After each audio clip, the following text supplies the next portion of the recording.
Hi! Magandang gabi sa lahat ng mga aming audience. This is Hans Christian.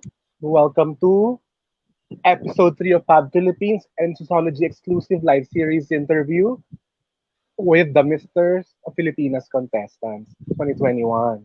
But before we introduce our third batch of delegates, let's all welcome my co-host from Missosology, Drew. Hi, Drew.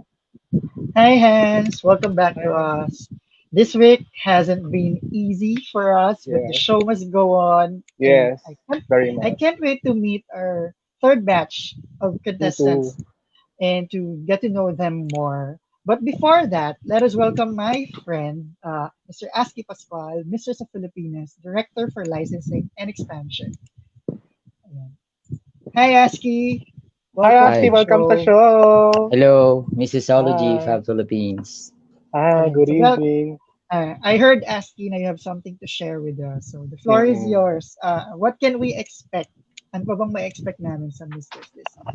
Well, every year naman, we offer something new sa Misters of Filipinas. So this year, we have a combination of online show and live contest. So for the first time, dadalhin namin ang Misters of Filipinas outside Metro Manila. So sa 8 years ng Misters of Filipinas, ito pa lang yung first time na lalabas tayo outside Manila because of restrictions dito sa Metro Manila. And at the same time, kasi ang pinopromote natin this year is recovery ng tourism.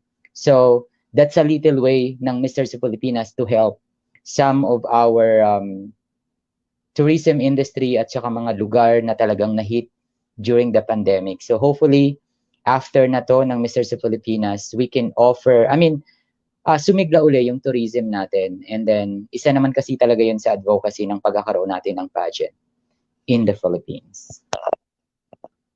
Yes. Yeah. Ganda. Excited na kami Tama. para mapanood ang Misters na Super. for the first time ay gagawin sa labas ng Metro Manila. And may isa pang bago akong napansin as because yesterday, Ano yun?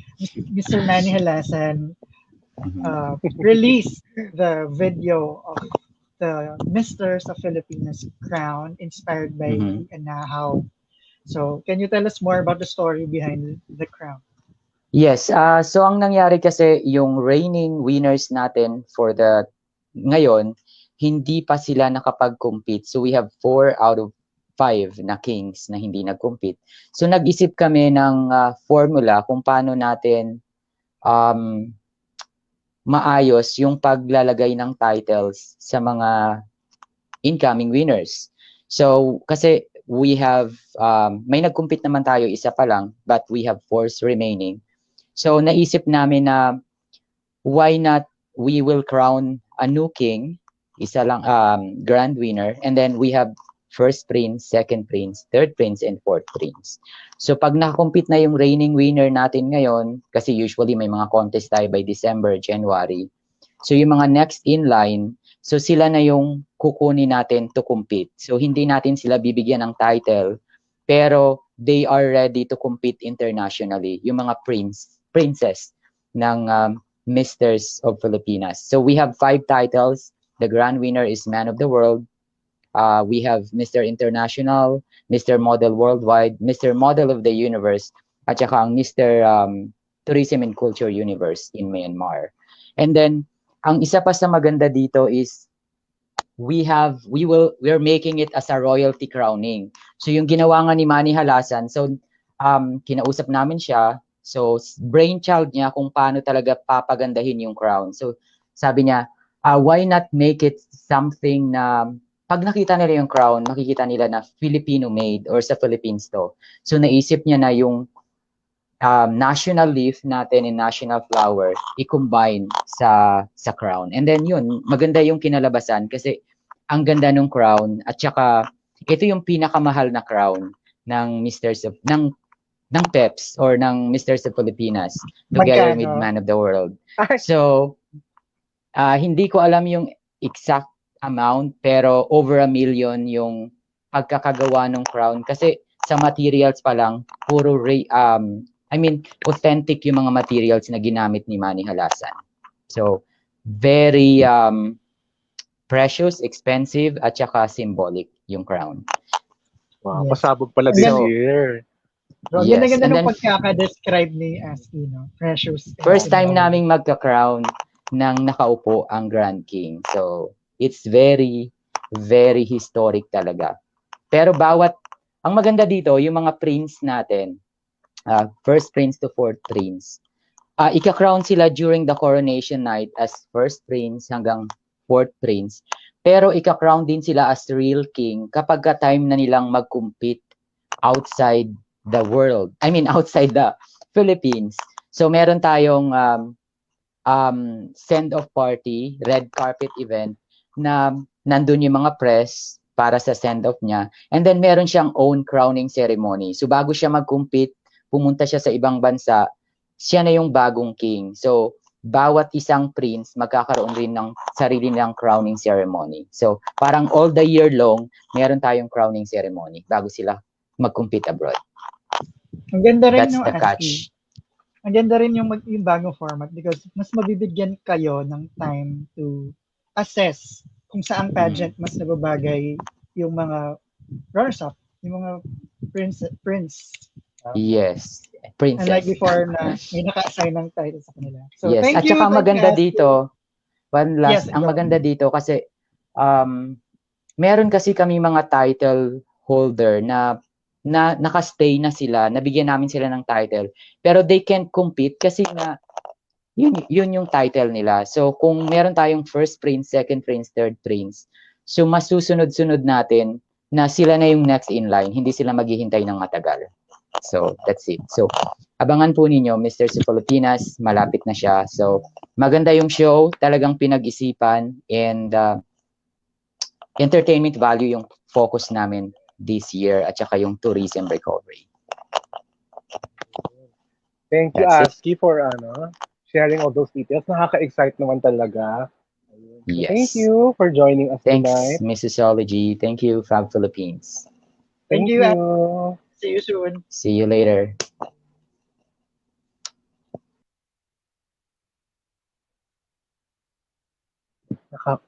Your Misters of Filipinas, Director for Licensing and Expansion, Aski Pascual. Maraming pasabog for this edition na nabanggit ni Aski. So we're very excited for that. Pero mas excited tayo, hence, to welcome our third batch of contestants. And just like the first two episodes, we will be introducing them one by one. So let us start the interviews with Mr. Number 3 from Santa Mesa, Manila, 𝗪𝗪𝗧𝗖𝗛. So, hi, Randall, and welcome Hi, to the show. Randall. Good evening. Hi, Hans and Drew. Good evening. And hello to all of our viewers in Fab Philippines and Missosology. Yes, so Randall, well, first of all, how are you? And please introduce yourself to our viewers. So I'm doing great. Hello, viewers. I'm Randall Rian. I'm your Misters of Filipinas, Santa Mesa, Manila. I am 24 years old. I'm currently working as an HR specialist. At the same time, I am an entrepreneur. I own a coffee trading business. Fun fact about me is that I have 8 lovely dogs. Oh, Well, before dog Hans asks you his question, could you enumerate the names of all your 8 dogs? Yeah. First is I have Japsho, Star, Meg, Raku, Kali, JC, and then Coco. I forgot the other one, but they are 8. Yeah. Dami, no, Drew. Dami. Saya. After this stream, mag-sorry ka dun sa nakalimutan mong dog, ha? Okay, so now, Hans, the floor is yours. Ayun, so nabanggit mo na HR specialist ka, di ba? So how does Yes, sir. being an HR specialist help you interact with other people? Being an HR specialist taught me a lot in terms of communication. I work with different multinational companies, so I talk with different nationalities, and talking with them helped me to to overcome my stage fright, and also it also improves my communication skills. Yun. So, my next question naman is about yung coffee business mo. Ayun. As a coffee lover din myself, I salute you for supporting our local products by having your own coffee business and able to help our local farmers. So, if you were a coffee drink, what would it be and why? My favorite coffee flavor is hazelnut because its flavor is a flavored coffee. And that's a good thing because our local farmers can also create flavored coffee. Very interesting. Nice. And I have another question, Amber. So, going over your profile and what you've said earlier, you have a stable job as an HR specialist, and you also have a coffee business, and you support local businesses. So, why did you join? What made you decide to join Misters of Filipinas? Actually, joining the Filipinas is my dream ever since competing in Mr. Olive 2015. That time, I already knew Misters of Filipinas. Aside from that, I joined Misters of Filipinas with the advocacy close to my heart, which is helping and supporting our local farmers. And I believe that Misters of Filipinas is a great platform for me to share my advocacy to people and to inspire them through my story. Yeah. So you mentioned na since 2015 nagko-compete ka na in pageants. So Yes. what message can you tell to people who say na pageants is not for men? Pageants are not for men. What can you tell people who think that na ganon? I'll give them advice. One advice that men are also it's not different from women. We join pageant not just to show our attributes, but to share our advocacy and our story. Well said. Yes. Well said, well said. And finally, before we let you go, Randall, a quick message to all your fans and supporters who are watching right now. Okay. Special thanks to my family and friends who support me in this journey. To be honest, I don't have a team or a manager who helped me in this journey. So I only have my family and friends. So special thanks to them. So special thanks to you also, Randall, for joining Yeah. us tonight. Thank you. But we will be seeing you still later for our Q&A challenge. So chill ka lang All sa right. backstage. We'll see you Thank you, later. Randall. See you later. Thank you. And now, Hans, from Santa Mesa, Manila, we will travel naman to GMA Cavite with Mr. Number 7, Jason Bardelas. Hi, Jason. Jason. Hi, Jason. Hi Drew, hi Hans. Magandang gabi Hey. po Fab Philippines and Missosology. Kumusta po? Buti Doing naman. great. Thank Magandang you. gabi din sa'yo, Jason. So, like what I asked our first candidate, could you tell us something about yourself, Jason? Please introduce yourself to our viewers. Hi everyone. I'm Jason. I'm 22 years old and I am representing the smallest municipality in Cavite, General Mariano Alvarez. And something about myself. Um, I am a call center agent. I've been working for almost 5 years now. 4 years to that is I spend my time being a working student. So I manage it at the same time. And luckily, 2020, I was able to finish my college degree. And apart from that is I'm also an event singer. And I have experience singing to KBL, kasal, birthday, and libing. Wow. That was Well-rounded pala. interesting. Well-rounded. So, Mm-mm. okay. So, you mentioned earlier that you're a call center agent. And alam naman natin, before you're allowed to go live on the floor, you have to go through a lot of rigorous training.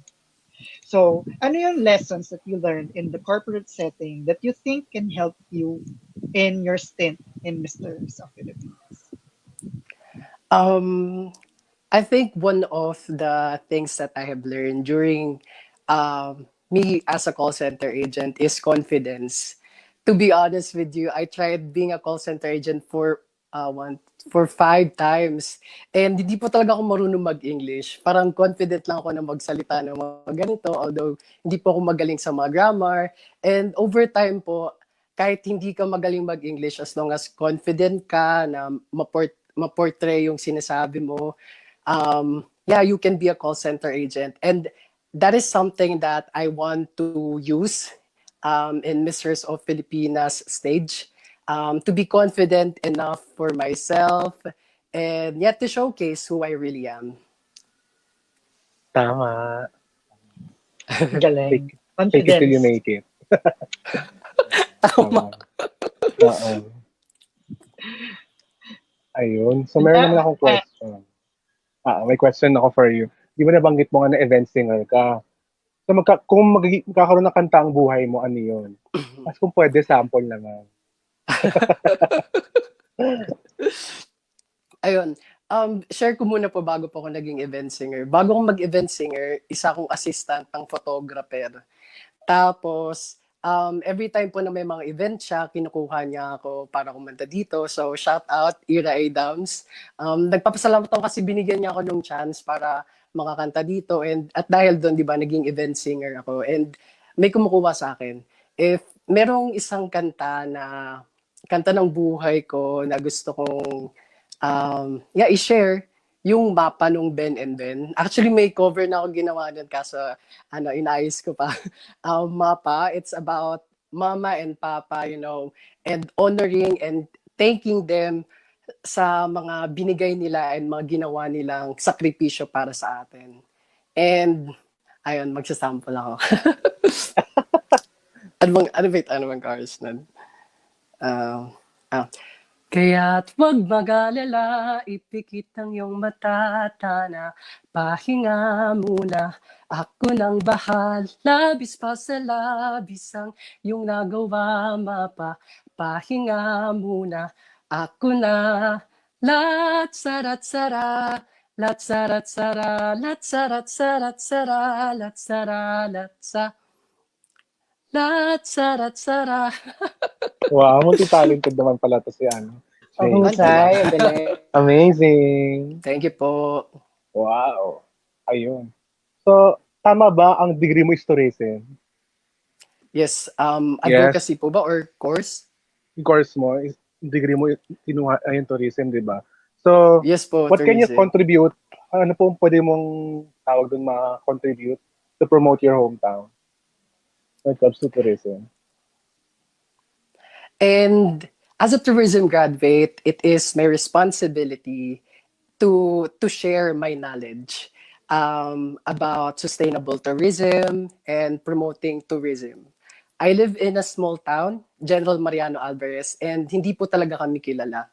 And in what way ko mapopromote yung lugar ko, especially in what way, siguro po sa pagpapakilala kung ano muna yung General Mariano Alvarez. Kilala po kami sa mushroom capital of Cavite. And we are selling and importing mushroom not just in Cavite but also outside Metro Manila. And mapopromote ko siya sa pamamagitan ng pagkikipag-coordinate sa local government unit, at the same time, paghihingi ng tulong sa mga knowledgeable official sa local government and use my voice using social media platforms. Yes. Very good. And my last question before we let you go. Jason, you're oozing with so much confidence. But aside from being confident, ano pang quality in you do you think that sets you apart from the other candidates?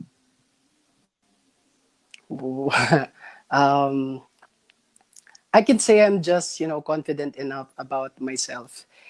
And I just don't want to invalidate all of the efforts of my co-candidates. And they come a long way. And I just wanted to say that congratulate ko na sila and proud ako sa kanila. But if there is something, na a character in me na pwede kong ma-share is I never give up. I have experienced a lot of rejections in my life, and that is something that made me who I am today. And that made me stronger and motivated to face Misters of Filipinas competition. Ayun pa. Very, very well said. Yeah, well said, Jason. And we will see you again later. But for now, chill ka lang sa backstage and we'll see you sa Yes Q&A pa. See you later, challenge. Thank Jason. you. Bye. Ayan. Thank you, Mr. Yes. GMA. And now, next we have Mr. number 11, Lee Zane Jali from Zamboanga City, Zamboanga Peninsula. Uh, Hi. nagkakaproblema yata siya, Hans, sa So, connection. So, we move forward muna to Mr. number 12 from Bacolod City, Joshua Martinez. So, hi, Joshua, and welcome to the show. Hello, good evening po. Good evening sa good mga evening, viewers. Joshua. Yeah, so, Joshua, the same as the first two. Uh, what what do you want to? How do you want to introduce yourself to our audience? Please introduce yourself. Um, Hello, my name is Joshua Martinez. I'm representing Bacolod City, known as the City of Smiles. I'm 21 years old and currently taking up the College of Optometry from Cebu Doctors University. And I'm an athletic person. I like sports, any kind of sports, and I also like to ride motorcycles. Thank you. Yeah. So, meron pala tayong sporty and outdoorsy person dito. Adventurous siya, yes. Yes. So, Hans, the floor is yours. Mm, yes. The first question for you is, can you discuss with us your advocacy? Share it with our audience. Um, I am here in Misters of Filipinas to use it as an opportunity to raise the awareness of those who undergo depression as a result of this COVID-19 pandemic. Because most of my friends and also myself, I experience depression sometimes. Yes, thank you.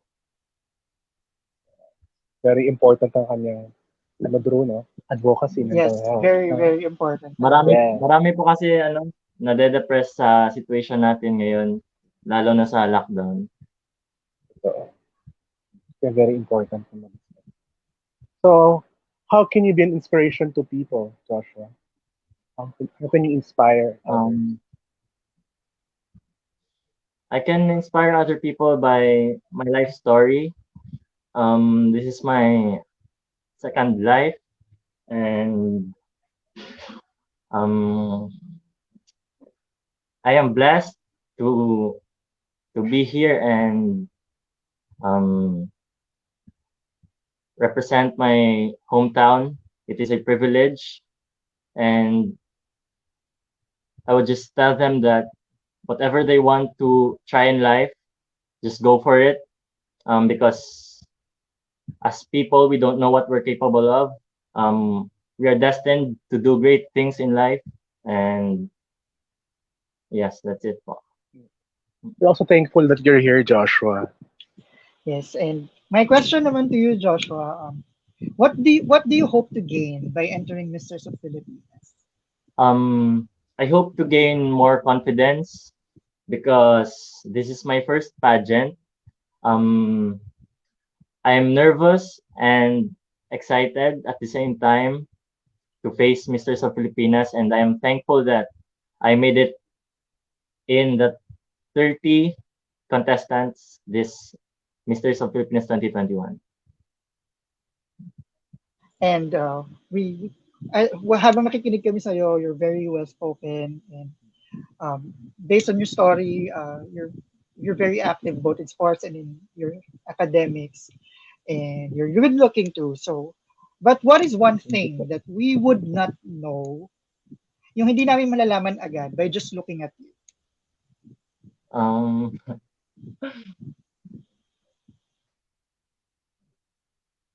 I think um, being talkative, because most people they say that when they look at me, I look soplado and hindi approachable. But if you get to know me, I'm very, very friendly and um, fun to interact with. Yes. Sabi mo nga talkative ka. So, kung merong word in your local language that would best describe you, what would it be? Gahod, Mhm. which means noisy po. So that's very surprising, no? Kasi parang Oo. he's very soft-spoken, Oo. pero Oo, pero by parang his sa unang tingin, Drew, no, parang he's introverted. talkative Pero pala siya. Yes. And we will see more of you, Joshua, later. But before that, please greet all the viewers and other fans. They have been commenting ever since we started the live feed. So the floor is yours. To my friends and to all the people who's viewing this live, thank you. Please continue to support us from this journey and stay safe always, and God bless you all. Thank you. So once again, thank you, Joshua, and we'll see you again later. see you later. Thank you po. Yeah. And now, Hans, from Bacolod Oo. City, balik tayo sa Luzon to Laguna, Yeah. kung nasan yung bahay nyo.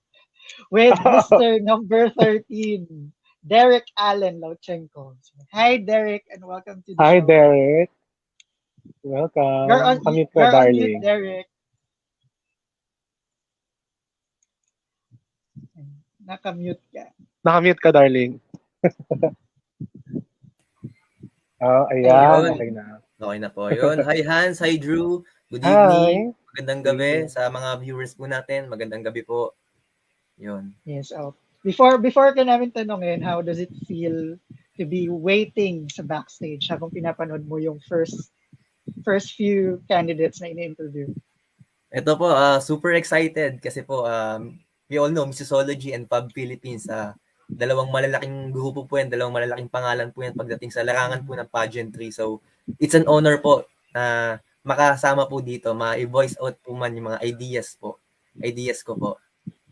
Mm-hmm. And Grabe ito, siya. marami Salamat nang naman. oo nga, thank you. Ang dami na Salamat nagko-comment. naman. So, hindi na ako magpapatumpik-tumpik pa. Could you tell us something, Derek, that most people still do not know about you? Ano pa bang hindi namin alam kay Derek? So,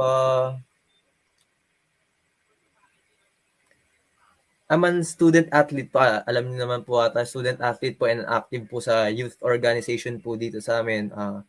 Most people po na hindi po nila alam sa akin is ano po, yung pagiging ano ko po, hard worker ko po and dedicated. Yun po. So, Kita very naman dun sa, dedicated ka pala. sa Yes, video Very niya. dedicated ka. Syempre, ano Oo, po, sa kahit, sa yes, go Derek. student athlete, syempre po, isipin, nagsasabay po yung academics and yung sports training and yung sa youth organization pa po namin, mga events and all. So, kailangan po talaga ng time management. And pag ginusto ko po kasi yung isang bagay, pinaglalaanan ko po talaga ng time and effort po. Lahat po, paghihirap din. Yes po. Yes. Yes, Very so, important. na-mention mo nga you're a student athlete. And, alam ko rin, public servant ka. And I also know that you're a model. So, mag-focus muna ako sa modeling side. So, Yes po. kasi usually kapag sa female pageants, sinasabi nila na mahirap mag-transition from modeling to pageants. So, ganun din ba when it comes to male pageants? From model po? From a model to a pageant contestant. Mahirap din ba mag-transition? Yes po, actually, baga parang different role siya. Kumbaga sa pelikula po, kumbaga sa actor is, bibigyan ka pa po ng ibang role or character. So, may similarities po, pero syempre, kailangan po nating mag-adjust sa role po na ibibigay kung ano pong gusto po ba ng ating director. At kailangan po natin aralin po yung bawat atake po sa mga gusto, sa mga ideas po nila. Yes. So now I think Hans has another Yes. question. Go, Hans. Kasi doon nag-focus sa iyong modeling naman na aspect.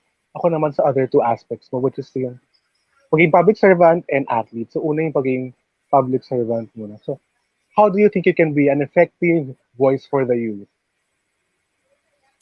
Yun po, gaya po ng sabi ng ating pambansang bayani na si Dr. Jose Rizal na ang kabataan po ay pag-asa ng bayan.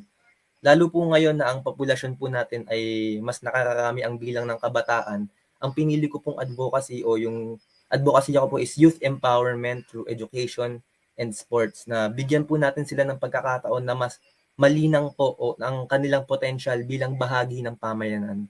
Kailangan po suportahan po natin sila sa kanilang pangarap. Yun po na makakatulong po na palakasin ang sektor natin sa pamamagitan ng pagtuturo sa kanila ng tamang gawain, yung sa mga napili po nilang larangan. Very important siya, no? Pagiging public servant. And then you were a varsity athlete, right? Yes po, student So, athlete. Wow. So what are the lessons or the values that you've learned from being a varsity you can apply during this pageant? Unang-una po dyan yung disiplina po sa sarili. Kailangan po alam po natin kung paano pahalagan po ang ating sarili. Alagaan po natin yung sarili po natin. Lalo po sa panahon po ngayon, kailangan po maging malakas po yung immune system natin, maiwas po tayo sa sakit. And pagsabayin po natin yung physical and mental health po natin para maging prepared po tayo all the way po, para maging successful po yung pagsali po sa pageant. Yes, that's very important. So thank you, Derek. Thank you po. For answering all our questions. And maraming nagko-comment about you to cheer. So I want you to ask you for your message sa lahat ng mga supporters mo.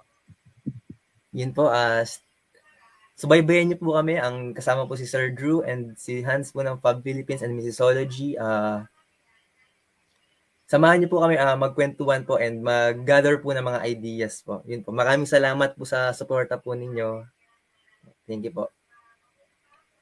Thank you for joining us. Maraming salamat din, Derek, for joining See you later. Pero we'll see you later. So chill ka lang sa backstage. And now, Hans, I think Mr. Zamboanga is having difficulties with his connection. So we might not be seeing him tonight. But we will make sure that he will be joining us tomorrow. So abangan niyo siya tomorrow. Yes.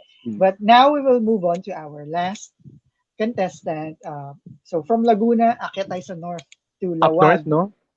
Yes, Laoag, Ilocos Norte with Mr. number 19, Byron Paul Salamanca. So hi Byron and welcome to the show. Hello Hi, po, Byron. magandang gabi po. Good evening, Byron. Hello Welcome po. to our show. Ayan. So Byron, Hello po, good evening. Please, good evening. Introduce mo naman yung sarili mo to all our viewers. Ako po si Byron po Salamanca, 20 years old, tourism student, representing Laoag City.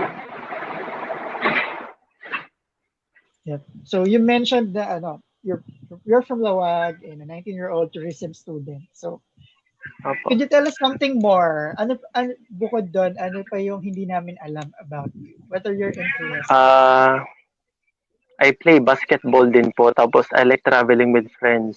Kaso po, nalilimitahan na ngayon kasi yung pandemic, kaya walang masyadong ginagawa ngayon. True, tama yan. Nakakamiss nga mag-travel. Nami-miss ka na rin pumunta ng Ilocos. I've been there a few times already.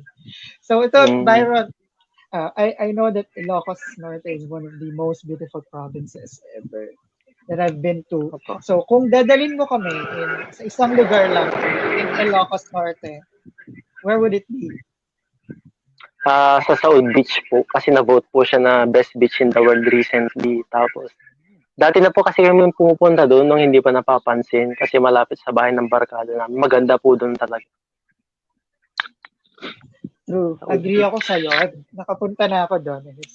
So I can't wait. Yeah, so now Hans, I'm sure you also want. Yes, I have a few questions for you, Byron. First question ko is, your advocacy is mental health, right? Opo. So how do you think social media can affect the mental health of a person? Ah, minsan po kasi may bad effects din ng internet kasi nakukumpara mo ang sarili mo sa ibang tao. Siguro po limitahan mo ng internet. Tsaka, yun po, wag masyadong ikumpara yung buhay sa iba kasi minsan po doon ang gagaling yung insecurities tsaka depression. Importante yun. Tama no, Drew. Yung ganun. Opo, Agree ako din kay limitahan Byron. na. Tama. Don't Protecting compare our yourself. mental health. Oo. Mm. And then, my next question for you is, ang slogan ng Misters is masculinity with responsibility. So, in your own words, can you explain that to our viewers or paano pagkakaintindi mo? Siguro po ang pagiging lalaki kasi minsan pagiging lalaki astig lang ganun. Hindi po dapat ganun. Dapat may sense of responsibility ka sa environment, sa buhay, ganun. Hindi, parang ganun po. Gets naman. And then my last question for you is, Tama yun. pero tama naman siya. As a Hindi tourism lang pagiging student. astig eh. Tama. Oo. Ayun. As a tourism student naman, Byron, how can you promote your hometown, Laoag? By social media platform. Pero kilala na po kasi ang Laoag ngayon. Siguro pa yung mga hidden places na lang po na hindi pa nadidiscover. Yun po siguro dapat ma-promote pa kasi ang dami pa magagandang places dito sa Ilocos Norte. Tama naman. Mga hidden gems.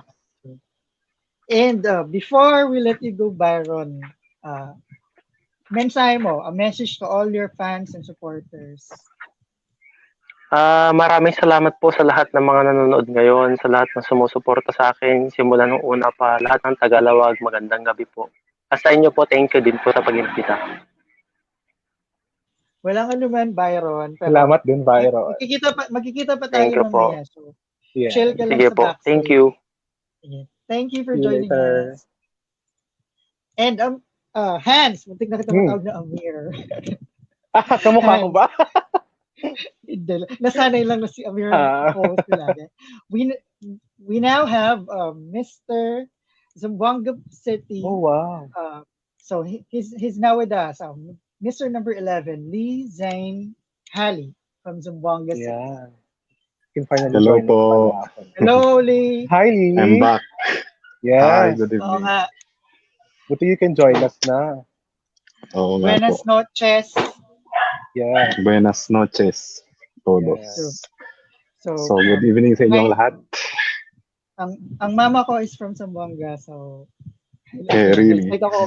excited ako ma-interview ka. So, John,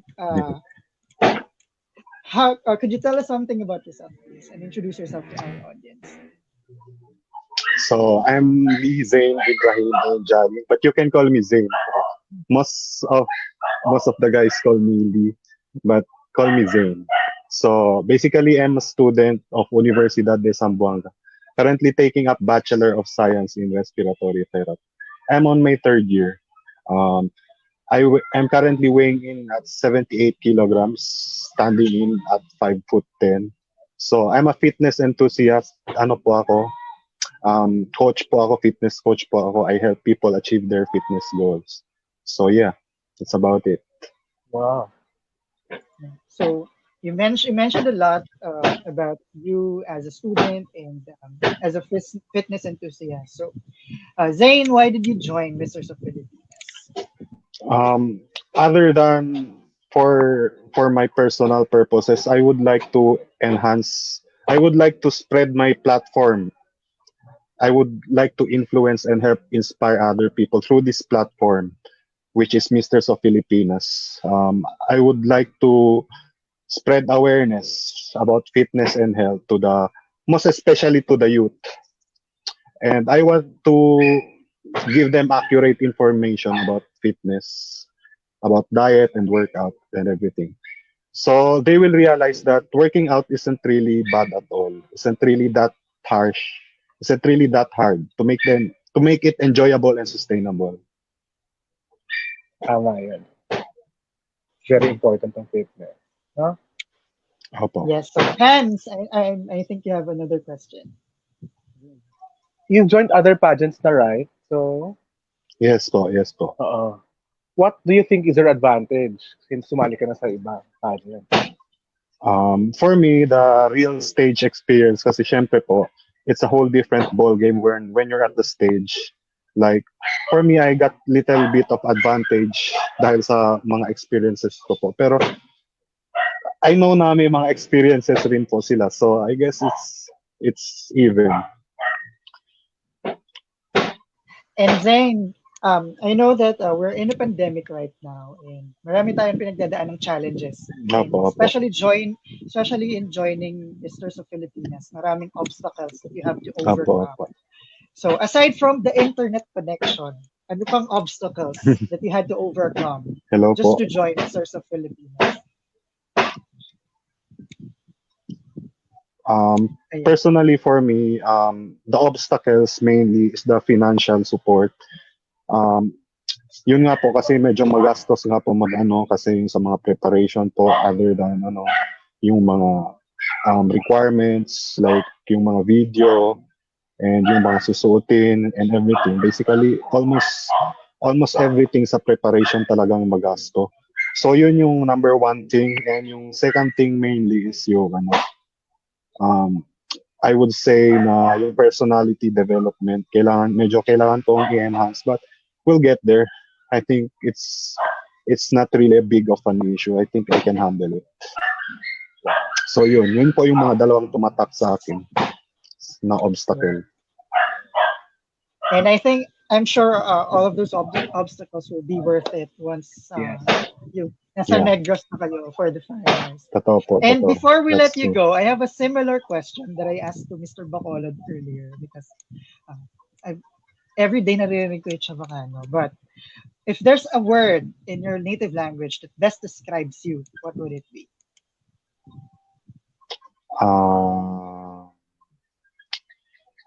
In Chavacano po. Yes. Corazon. Heart. Yes. And why? Bakit? Hello. Naririnig niyo po? Yes, Yes, we can yes. hear you. Corazon because other than my hard work, I've always have heart. Heart for me means perseverance. I do not give up easily, and I'm a passionate person. I give my heart on what I do. I give it my all. So that would be Corazon. I choose Corazon. Corazon. Answer. Wow. Well said, Zain. Well said. And a message to all your supporters who have been watching tonight. Thank you to all my supporters. I won't let you down. And yun. Good luck sa ating lahat. Yes. So thank you, Zain. Thank you for joining us, Wayne. See you later. Thank you. So we will see you later. And now, Hans, it's time for Bethlehem. Monologue. This show is brought to you by Bethlehem, the house of bread. Each bread and every food item served at Bethlehem is prepared in a traditional way, ensuring the authenticity of the products. Dishes are made upon orders and served fresh on the table. With quality as top priority, various ingredients used for different artisan breads and food items are sourced out overseas, mainly from India and Mexico, where herbs and spices abound. Every Sunday at the weekend market in Legazpi, Makati City, Bethlehem goodies are put on display and for sale. For those who have desires for exotic and healthy options, Bethlehem delivers around Metro Manila to satisfy your cravings. You can place your orders through 0977-851-5711 and pay via GCash and have them picked up by either Lalamove or Grab. So once again, thank you so much. Once again, Bethlehem. thank you, Bethlehem, for the ayuda. Yes.